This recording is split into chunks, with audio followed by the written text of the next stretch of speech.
Hello, our friends, Evolutionary Energy Arts family. Hello there, welcome back.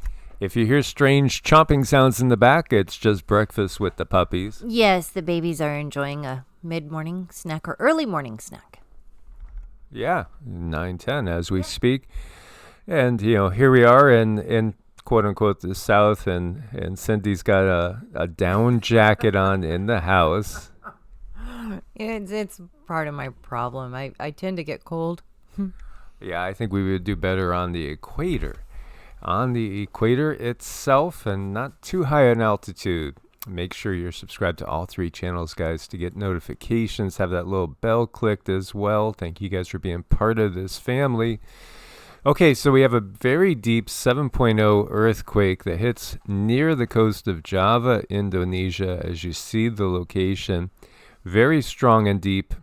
It's a 7.0 that the USGS is saying. Again, everything in this world gets revised. And so they're saying 594 kilometers, which is 369 miles deep. EMSC was reporting at 6.7 as far as the Richter scale, and at 603 kilometers, or 374 miles. Either way, very deep, very large. Now, again, with the deep quakes, usually the damage from the quake itself is not going to be anywhere near as much because there's less shaking. But with these, what you have is an energy transfer. This is an energy transfer that we should be very, very aware of. And you see right next to it, there's a 5.4. So this is in the Java Sea. Again, this is an incredibly beautiful area. But also, it is most definitely one I personally wouldn't want to ride out. The apocalypse that we have unveiling right now, so active geologically, the potential for tsunamis. There's been massive tsunamis in the past. And then the volcanoes and everything. But anywhere you go, you're going to have something to contend with. Again, we could be somewhere in Siberia or Mongolia and not have to worry about a tsunami, but then you got the cold that can come and just be just as deadly.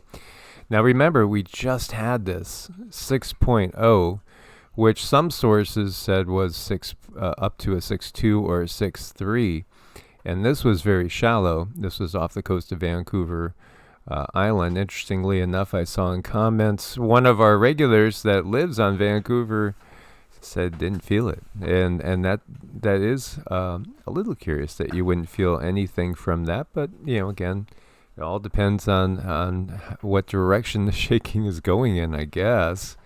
Now, with this, if we follow what logic Dutch sense has given us over the years, and he would say typically your energy is either going to go up. I don't want to speak for Dutch, but from what I remember, he would say your energy is going to go up over here towards Myanmar and India on the plates here. It's going to come over this way, and head out over, not all the way perhaps down to New Zealand, but over into this area past Papua New Guinea, and also the potential to move up into the Philippines or Japan. I find it interesting because if you just view this and think about this as a big plate, like just imagine this is just some odd shaped big plate, and if you were to push down over here, you would expect over here to have some movement, wouldn't you? Again, what we're expecting in these times, what I'm expecting, because I've just over the years kind of had this clear sequence of events in my mind that can be absolutely completely wrong, but again, so far everything that has come and been transpiring has not been a surprise. It's been all basically according to what I've felt all along has been the plan. This video is kind of cool. This is Wendy Bohan. This shows the region of the 7.0 in Indonesia. Each dot is an earthquake. The larger the dot, the higher the magnitude. Colors indicate the depth range. The 3D model of the earthquake show the outline of the plate descending into the mantle. Isn't that pretty cool? But what it does with this 7.0 is it gives the potential for a larger quake to manifest. A larger and shallower is going to equate to much more damage somewhere else. And this is Frank Hugerbeets, who got famous after nailing that big, horrible quake over in Turkey. And so larger earthquakes do not occur often over 500 kilometers deep below Java and Sumatra. In July 2004, a 7.3 occurred deep below Sumatra 5 months before the Boxing Day earthquake. And there's the read there, which I have up here, which I'll put the link to it. So in other words, again, something like this can equate to something like the Boxing Day earthquake, which was devastating down the road. Now, that was 5 months to manifest. This article just talks about that, and it talks about the potential for megathrust earthquakes and tsunamis off the southern coast of West Java and southeast Sumatra. So, again, the potential is there for very great catastrophic damage to develop in the future from this particular motion that we see. 2004 Indian Ocean earthquake and tsunami facts, just in case you guys forgot. This was huge. Magnitude 9.1. These are great quakes. These are truly mega quakes. These are quakes that are completely catastrophic. It ruptured a 900-mile stretch of fault line where the Indian and Australian tectonic plates meet. It caused a tsunami to suddenly rise, and it was somewhere around 40 meters. Well, actually, the tsunami was 100 foot plus. We should just say that. And it killed over 100,000 people and just absolutely destroyed a city. And the tsunami waves rolled over the coastlines of Thailand, India, Sri Lanka, killing tens of thousands more. 8 hours later, 5,000 miles from the Asian epicenter, the tsunami claimed its final casualties on the coast of South Africa. This is how impactful it could be. In all, nearly 230,000 people were killed, making it one of the deadliest disasters in modern history. So what happened before that transpired was exactly the type of event that we saw transpired in the similar location. So in other words, when I saw this one, it was just an immediate sense of, oh crap. Yeah, we are close to something very, very large happening. But there's a whole new dynamic, a whole different dynamic than 2004, which we're going to mention as well.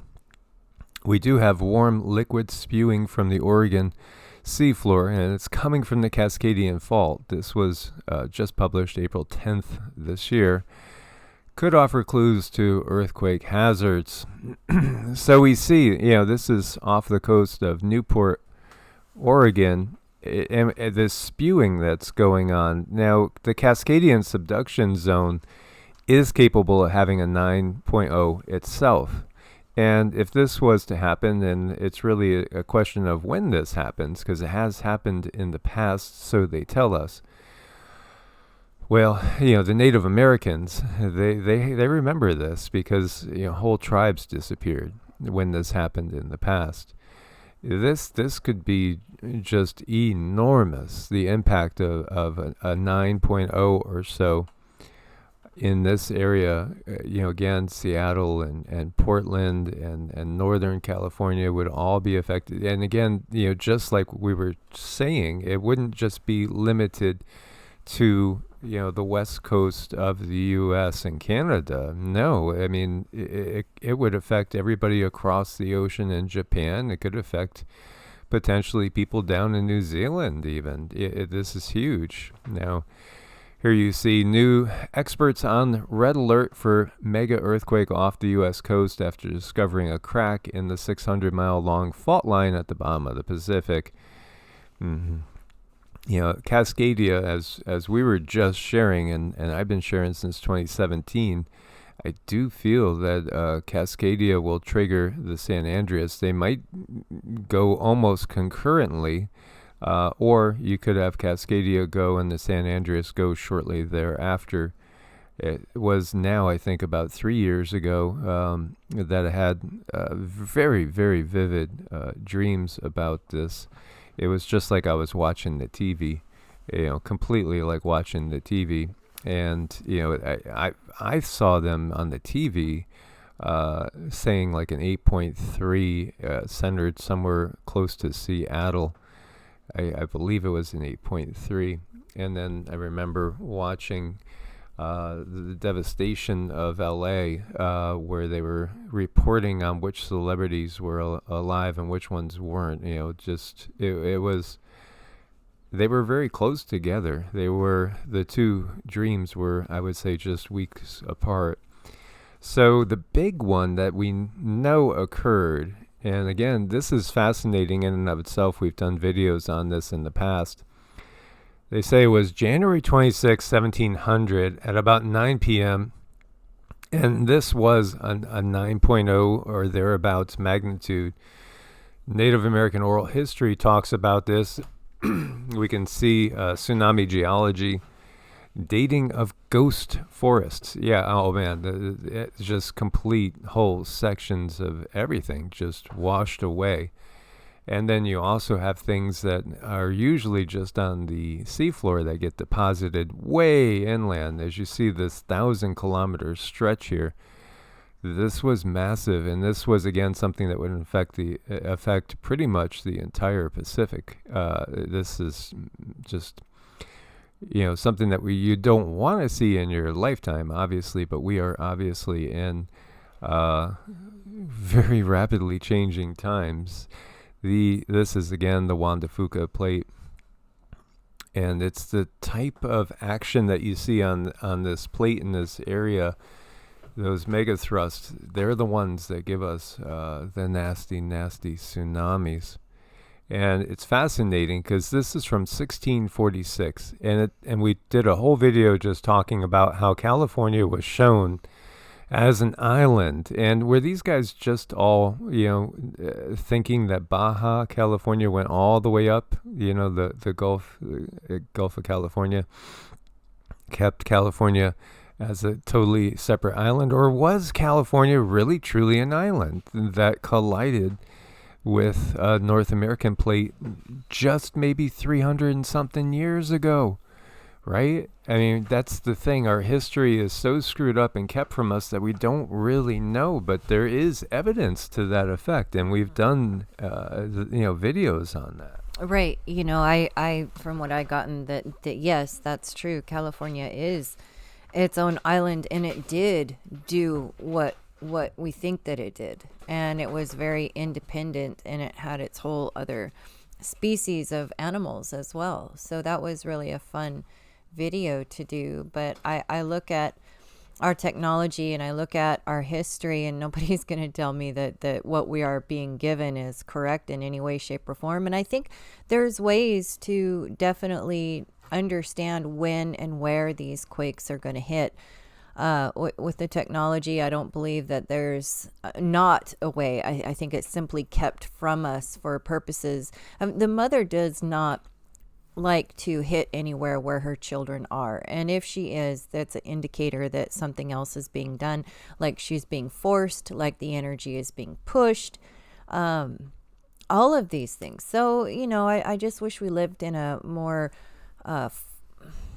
in a world where things were more forthcoming and they were open to us, like we had in true information. Yeah, absolutely. So we did a video, I think it was entitled The Queen of California. I know we had Queen Califia in the title because, again, everything is so distorted. It said that there were griffins on the island of California. And this map's from 1646. There are numerous maps that show California as an island. And then we got from the guides that, yes, it is correct that what we take as the Cascadian mega quake really was the ramming together of California with the North American continent. So again, yeah, I could see that causing a 9.0. Maybe it was even significantly higher than that. So what are we going to see this time? And what's going to be the cause? The cause is going to be very, very unclear, because the reality is we also see this in play. This is from 2017, 1st of May 2017. Think about the timing of this. The two X marks the spot eclipses. The first one was in August of 2017, and the second one is in April of next year. April of next year. Ooh. And the first part of it goes right through the Cascadian area. Military expert claims Vladimir Putin is planting deep sea mole, NUKESs. And a former Russian Colonel Defense Ministry spokesman claims Putin is burying sleeper, off the coast of America. Victor Baronet said that in the event of a war, the bombs would be detonated, cause a tsunami that would wipe out much of coastal U.S. Now, this is according to Daily Mail, but it's not really according to Daily Mail, as, this is all over the place. And so I got three, you could find dozens of sources talking about this. And then we put into play what we've already seen from the KGB defector from 1983, talking about the moral disintegration of U.S. society. Can we not see that? Can we not see that in 1983 there was already people planted in positions, and it's all about destroying the U.S. and, again, destroying NATO. So, this does feel completely right. This is not the only time I've seen this. I've seen this countless times. There's been so many references to this type of weaponry. And the thing is, it doesn't have to be a NUKE. They could say it's an NUKE because that brings fear and terror. And we also have had recently other Russian officials saying the same thing about the UK being swamped in a radioactive tsunami. I look at this and I ask myself two things. Is this guy capable of doing something like that, and is it possible? So, answer is yes to both things. Absolutely.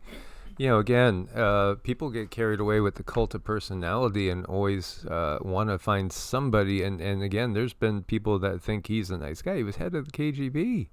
He's not a nice guy. I mean, does he speak clearly? Yes, he speaks clearly. Does he say things in a very direct manner when he makes his speeches instead of a lot of political BS? Absolutely. He's way more clear and way more logical. Doesn't mean he can't be very diabolical as well.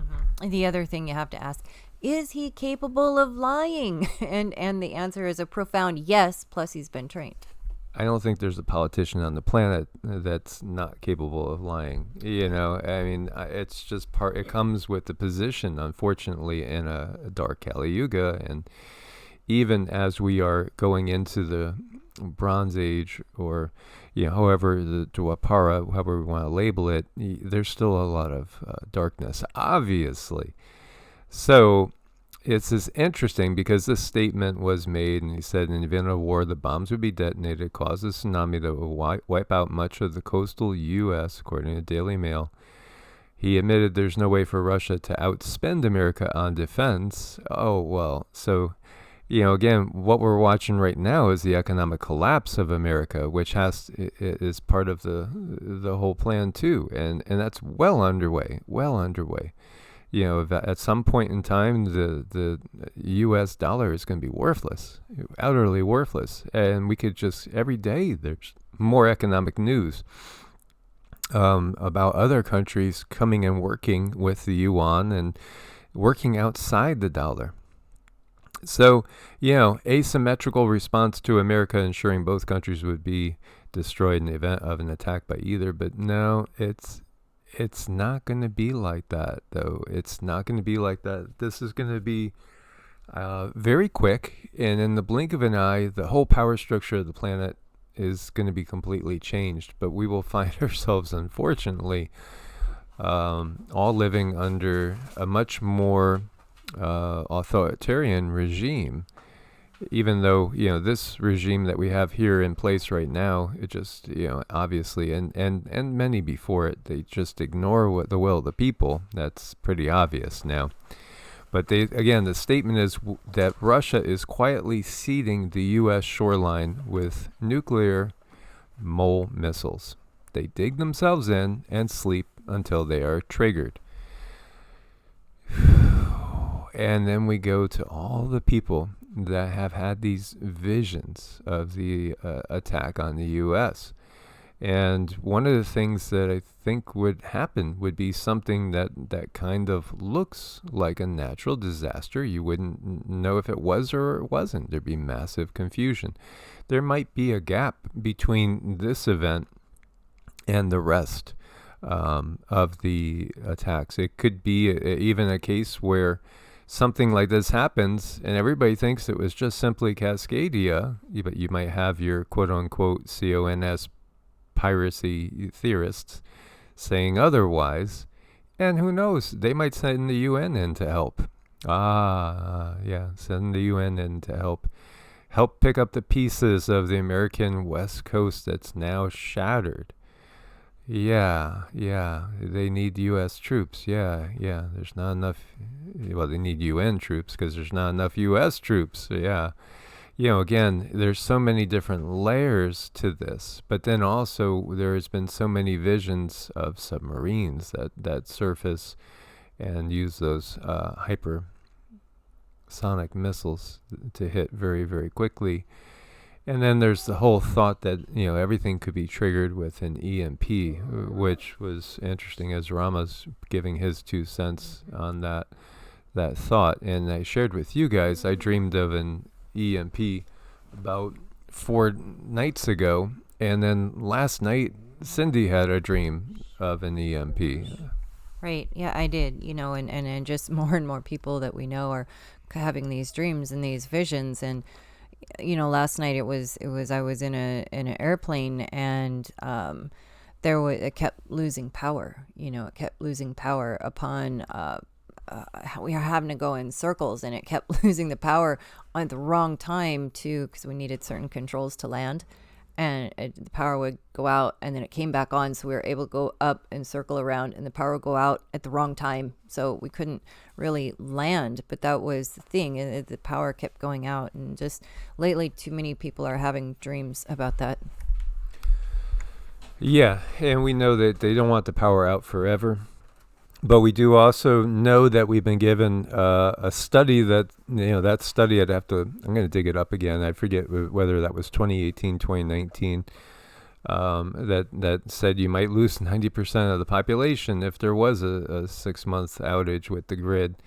6-month outage with the grid, we'll see. Again, the control is through the grid. But at the same time, if you want to achieve something staggering in just one particular area, not having the grid in effect would just be utterly devastating. And this is, again, why we're always harping, because we're so close right now. We are so close right now. We might still have a whole year. But at the same time, everything seems to be in place right now. So it does really feel like everything could be triggered at any moment, even though I think it's still my logical mind saying, really, it feels like they're rushing this. It feels like things should really start to roll with these bigger events, still months away, if not a whole year away, but no longer than, we know. The guides have shown Cindy again that there would be volcanic activity going off in what we interpret as the Pacific Northwest. Now, again, that it might be up in Canada, it could be increased activity in Alaska, but it certainly felt much more like Pacific Northwest, like Shasta, like St. Helens, like Rainier, and then they show it at the same time. Warfare going on, and that gives me the feel, because I just know, it's just a deep knowing that, and I hope we could change these timelines, and that's what we're hoping to do by making people aware of what's planned, that it has to transpire by 2025. So 2024, again, X marks the spot, and that X is in the second X, which would finish out that what some people would say is a tribulation period, April of next year. So it does feel like we are very, very close. And again, it's things like, do you have a generator? Do you have multiple sources of being able to do things like, what if there's no safe water? Do you have life straws? Do you have other things? You got to think about backups to your backups. And I understand everybody's in a different position, and some people are in a point where they can't spend $10 extra, but then, think about every dollar that you're spending. Is it giving you the best optimal bang for the buck? Because after all, last time I checked, you could still probably find 25 pounds of organic, either rice, beans, lentils, which can equate to many, many, many meals for maybe $60, something like that. So you got to think long-term storage. Think about bang for the buck nutritionally. Think about all the other things too that can you imagine being without the ability to replenish anything for 6 months? And then think about where your particular points you need to work on. And there's a lot of these channels that are advertising the prepper stuff, but if you look at the ingredients on those, if you have other underlying health conditions, this is not going to help you. And we do have family members who are just really living week to week with paychecks, and they're like, I can't really afford. But if you go and you get the other dry goods, and if you're getting rice, and I would spend the extra few bucks and get it in a bucket, because those are really difficult because you could have mice problems, and it makes it very difficult for mice to chew through. Also, getting those tin garbage cans to keep your animal food in, or other food in, and that keeps other animals out. But definitely go with nutrition, because the ingredients in those other ones, I wouldn't eat it. I know we somehow inherited some, but I wouldn't eat it. I'll go hungry. I will. Yeah, absolutely. You don't want to do anything that's going to cause inflammation and, basically an inflammatory response in the body. So again, always think about what's going to give you the most bang for the buck nutritionally. And in these times, we're always under assault with the toxicity of the water and the food. So again, just be aware of the possibility as we see U.S. national debt to skyrocket. So says the IMF. Interest payments and the shift to clean energy will add to government spending.